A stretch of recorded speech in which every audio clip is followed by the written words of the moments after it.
UCL Fantasy is finally here, and in today's video we're going to be looking at my first draft. We're also going to be talking about my chip strategy and plans for the upcoming season. Now, before we dive into today's video, if you do enjoy any of the content that you see on the channel, whether that's FPL, UCL or EFL fantasy content, make sure you are hitting that subscribe button as we are closing in on 8,000 subscribers. It would be nice if we could hit that post-international break. Right, first off, let's start off by talking about my chip strategy, because obviously it is so important when kind of looking at how my team and how I've set up this season. So personally for me, I've never ever played UCL Fantasy. Just never had the time or the interest. Now I do. I played the Euro Fantasy and absolutely loved the way that the game works. So I thought I'd give it a go this season. Hopefully it does work out. And I've kind of taken everything on board that I've learned from that game, and I'm going to implement it into this one and see how well it does for the course of this season. So the plan for me, the first draft is going to be targeting game weeks 1 and 3. Basically that initial team that you're going to see in a few minutes is all going to be around the fixtures for game week 1 and game week 3, and trying to target the best teams and the best players in those kind of game week 1 and game week 3. Then for game week 2, we're going to play the Limitless chip nice and early, and the main reason I've done for that is I feel it's probably the best time to get the chip used out of the way, get the best returns as well. We kind of, are probably going to have a situation where we know what most teams are going to be doing, how they're going to be setting up for that game week 2 as well. There's kind of, a lot of teams are still going to be full strength to try and get as many points on the board as possible early doors in this tournament, so they can obviously rotate a little bit further down the campaign as well. I think as well, kind of looking at the fixtures, we'll come on to talk about those in a second, in that game week 2, I think that is arguably one of the best weeks to use the chip, because we do have so many quality teams with great fixtures. Like I said, we will hop onto that and kind of discuss those fixtures in a little bit more detail, but there's plenty of premium players to go for. Again, with us having that unlimited budget, we want to take full advantage of that, and I feel in that game week 2 kind of fixtures that I've outlined, we're definitely going to be, over the 100 million budget with some of the players and teams that I'm looking at with that one. Then moving on to wildcard in game week 4. So again, we're using that first draft that we've got right now to target 2 game weeks, then the Limitless. Then in game week 4 for the remainder, 4, 5, 6, 7 and 8, we will be using, obviously, our free transfers after the wildcard as well. I think the best thing about this is it just resets you for the final kind of stages of the group. It means, there'll be 4 to 5 games still left to play. As well with that, I think you just have a better position of the teams that are going to need wins. You're also going to be able to see which teams are obviously doing exceptionally well. Also as well, it allows you to kind of, I feel, learn from your mistakes as well. Adapt to injuries, adapt to form is kind of what I put there as well. And basically target players from teams needing wins. So let's say, one of the big teams, they don't do well over the opening 3 game weeks. They're going to need some big results towards the back end of the campaign. With this wildcard, we can fully set ourselves up and go and target those ones as well. And kind of, just hop on certain teams around as well with our free transfers for the remainder of the group stages. So that's the plan. That is the initial plan for my chip strategy. Like I said, if we've got any more grizzled, hardened, veteran UCL managers, let me know in the comment section if you think that is a good idea. But basically, from what I've learned from Euro Fantasy, getting the chips out of the way, basically I think it gives us, sort of a free hit in game week 1 anyway, and slightly in game week 3 as well. So basically I feel we're maximizing our opportunities just to target individual game weeks, and obviously with some of the betting data we will look at obviously in future videos, I feel that's probably one of the best ways we're going to attack this season. Right, let's move on. Let's take a look at those game week 2 fixtures. Like I said, I wanted to outline them and the reason that I've selected this week. So obviously I've kind of given you the spiel of the reasons why. Obviously it's nice and early. Teams aren't going to be rotating. But what I think we've got here is a decent set of teams with great fixtures. Like Dortmund at home against Celtic, good fixture.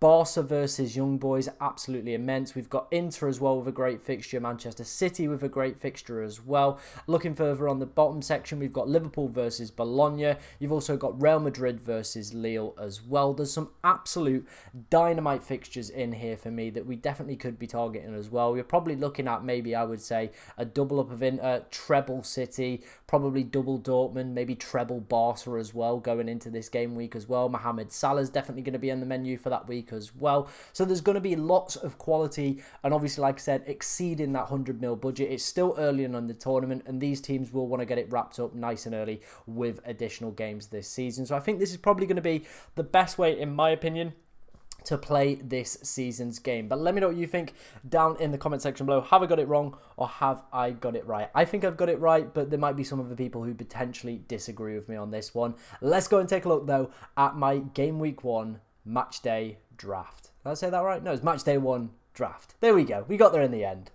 Alright, let's waste no time. Let's dive into this team. First off, we're going to start off with our goalkeeper picks. Now, we're going to go for the Juventus goalkeeper, De Gregio, I believe that's how you pronounce it. The main reason we're going for this one is basically, like I said, with the initial strategy. We're just looking at match days 1 and 3 with this, and they've got PSV at home and Stuttgart at home as well. So, for 4.5 million, I would back Juventus to go and get at least 1 clean sheet during this run as well. So, for me, I think that's a pretty sensible decision. The other goalkeeper on our bench is going to be Bizot from Brest. Again, they've got a decent opening fixture against, who is that? Stalsgram. And then they've got Leverkusen in free if we really had to use him. However, though, I do think, obviously, with, the Juventus goalkeeper having a better fixture that week, I think we're going to be, pretty much settled in that regard. Moving into the back line, we're going to start off with Matteson. Again, Aston Villa's fixtures to start this kind of season, even if you're not on the same strategy as me, is pretty decent. Obviously, game week 2, they do face off against Bayern, but it is a home fixture. Outside of that, though, they've got Young Boys, Bologna, and then Club Brugge. So it's a great run if you wanted to go for that. And obviously, hope that they potentially get something out of that one. Now, Maatsen has seen limited minutes since joining Aston Villa in the Premier League. However, when he has come off the bench for cameo performances, he has looked exceptional. Was one of the best scoring players as well in last season's game. He was an absolute ball recovery fiend as well. And I think for 4.5 million with some decent fixtures for match day 1 and match day 3 for our team, could be a great differential going into this game. Moving on to our next defender, it is going to be Hakimi. Again, match day 1 and match day 3 for PSG, 2 home fixtures. It is against Girona and it is, of course, against PSV. 56 points scored for him last season. A pretty good return as well. And you would imagine, again, PSG are probably going to be looking at 2, I would say, clean sheets there, and hopefully 2 wins as well if they were having any chance of progressing through this tournament so far this season as well. He also is a very attacking fullback. We know that's what he's capable of, so hopefully a couple attacking returns along the way could potentially just help us out that little bit more, to be honest. Next up is going to be Rudiger. The fixtures in game week 1 are great. It is Stuttgart. Game week 3 is a little bit more difficult with, of course, Borussia Dortmund, but we will have transfers for that game week, so maybe one of the ones that we might potentially look at taking out. Again, 45 points scored for him. He is quite good at ball recoveries as well, so I do feel quite confident in this pick. And I think Real Madrid are probably one of those teams, regardless of the way they're playing, they're probably going to be a little bit fixture-proof this season. And Dortmund at home as well, it does feel like one of those fixtures you would expect them to win if they do want to progress with Milan and Liverpool afterwards as well. Moving on to our next defender, it is going to be Quaresma from Sporting Lisbon. Now they face off against Lille, and then in match day 3 they face Sturs Graz. I really need to find out how to pronounce that name. Sturm Graz. Again, I will go and find out how to pronounce that name because yeah, it's a bit embarrassing. But those for me, for a 4.5 million defender, seem pretty decent as well. Both of them, well, one of the ones in match day 3 is away, which could be a little bit more of a difficult problem. However, I think, again, if, Sporting are looking at this, they're top in the league at the moment, they're in pretty fine form. If they want any chance of progression throughout this competition, they are going to need to win those 2 games, in my personal opinion, if they want to kind of be within the kind of latter stages of this competition. Next up is going to be Grimaldo from Leverkusen. Again, they've got a great set of fixtures, match day 1 and match day 3. This is why I'm saying the beauty of this strategy is I can not look at the whole group stage. I can just target 2 game weeks here. The Limitless can target 2, and then 4 we can reset this team and go again. So Feyenoord and Brest, unfortunately, they are both away fixtures.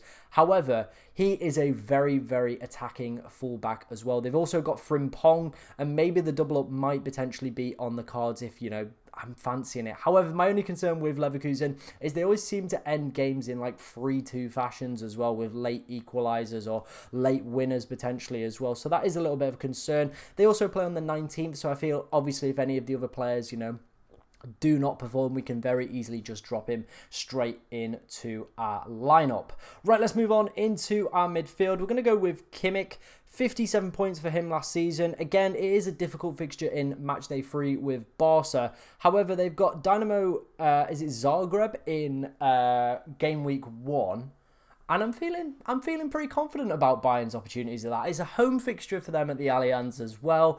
That to me it just seems like a buy-in, comfortable, maybe 3-4-0 win, to be honest. So that's why we're backing that one. Again, there might be another player we potentially look to remove for that Barca away fixture in Matchday 3. Next up is going to be João Neves, who's absolutely ripping it apart in Ligue 1 since his transfer to PSG. Obviously, we spoke about their 2 amazing fixtures. And again, at 5.5 could be a fantastic enabler that has obviously allowed us to build a pretty strong front line going forward as well. So he could be a really, really interesting pick at 5.5 million. Currently only 5% selected, so could be one of those players that if you get in on kind of the ground early on him, could be a fantastic player as well. Speaking of potential differentials, next up is going to be Goncalves.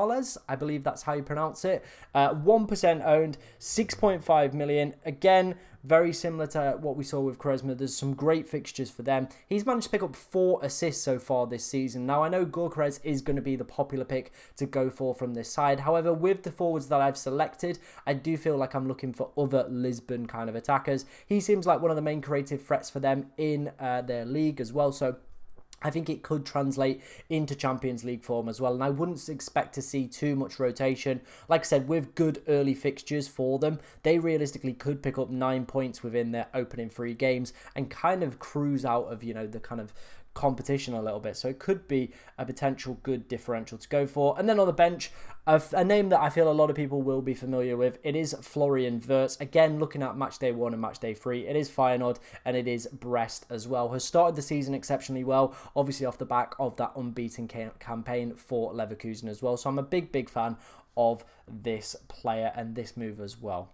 Our final midfielder on the bench is going to be Rodri. Now, he is good at ball recoveries. He does occasionally shoot outside the box. Again, all these metrics that are going to be picking up points.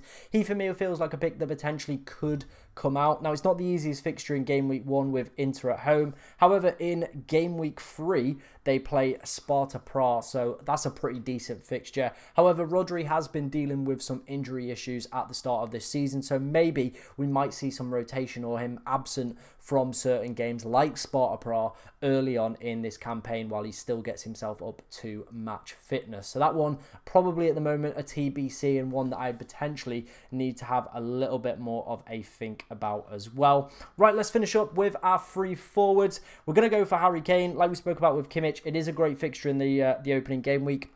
Could be a great opening day captain as well. You know, could be a little bit of a differential captain as well. He's only 19% owned. I think a lot of people will be obviously looking at Mbappe and Vinicius Jr.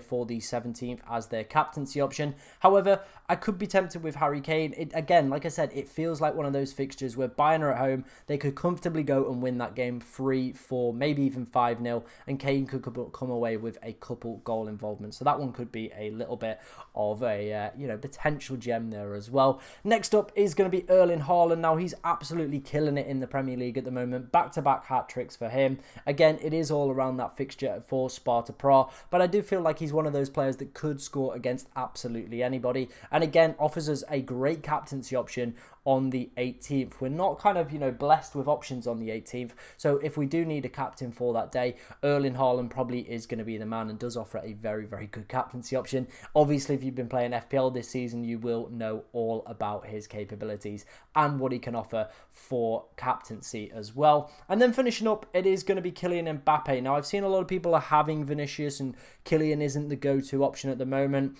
It is that game week 1 fixture that I'm really tempted by with Stuttgart. But like I said, with obviously Rudiger early in the video, I do feel like Real Madrid in this competition are probably going to be a little bit fixture-proof, especially when they are facing teams at home as well. They've got 2 home fixtures in game week 1 and game week 3 as well. So I'm very happy with how this team is looking right now. He is going to be the captain for now, but I could be tempted to go and give it over to Harry Kane. I feel like he could be one of those players that is slightly going under the radar. Obviously, when we get betting data and kind of look at anytime goal scoring odds, that potentially could change, and maybe we do switch it on to Harry Kane. So that was the first draft. Let me know what you think of it down in the comment section below. If you've got any questions as well, I will try to help you out. But if you did enjoy the video as well, obviously about UCL Fantasy, we will make more content throughout this season. So make sure you're liking, commenting, and subscribing, and I will see you in the next video.